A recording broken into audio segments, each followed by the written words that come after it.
Je vous parlais de la solstitialité et d'équinoxialité en milieu astrologique.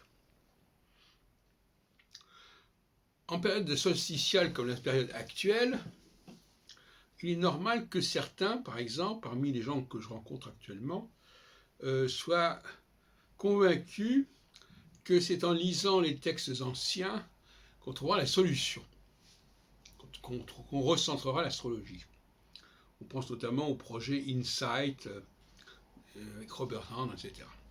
Donc actuellement, il y a des gens qui disent, ah oui, c'est en se ressourçant auprès de ces auteurs qu'on retrouvera la bonne astrologie.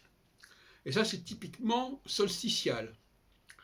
La période solstitiale est une période mémorielle, de réactivation mémorielle, de réactivation du passé, de nostalgie du passé.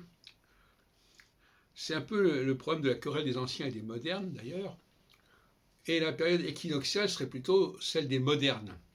Et la période solstitiale, c'est des anciens. Et en période solstitiale, il ne faut pas songer à proposer des choses nouvelles, même si elles ne sont pas si nouvelles que ça, mais enfin, si elles ne sont pas dans la tradition connue, etc., ça ne passe pas. En revanche, dès que l'équinoxialité se dessine, et là il faut encore attendre 2 ans avant que Saturne passe sur l'axe Balance-Bélier, alors là on est beaucoup plus ouvert à un renouvellement des paradigmes, un ressourcement aussi quelque part, et on abandonne l'idée provisoirement d'aller voir les textes anciens pour aller vers une conception plus conceptuelle de l'astrologie, plus structurelle de l'astrologie qu'une conception livresque.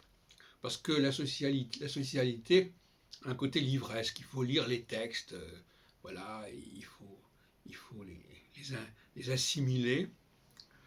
Et donc voilà un exemple, mais qu'on peut évidemment développer à l'infini, de ce phénomène solstitial qui se produit la moitié du temps, puisque Saturne reste la moitié du temps dans une phase solstitiale et la moitié du temps dans une phase équinoxiale, sur la base de période de 7 ans.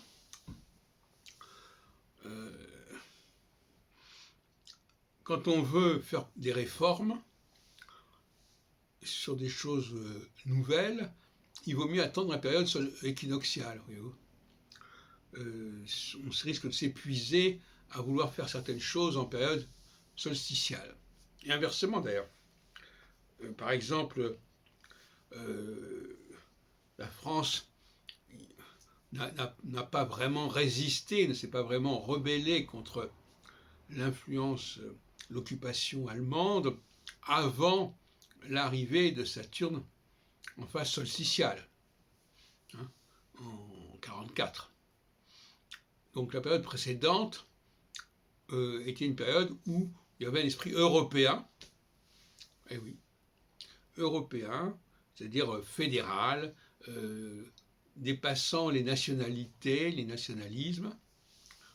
Et c'est dans ce sens-là qu'il faut comprendre la collaboration finalement, et le refus de cette période équinoxiale aura conduit le général de Gaulle à avoir raison trop tôt, si on peut dire, puisque les choses ont basculé dans l'opinion publique française, au fond, lorsque Saturne est passé en phase équinoxiale.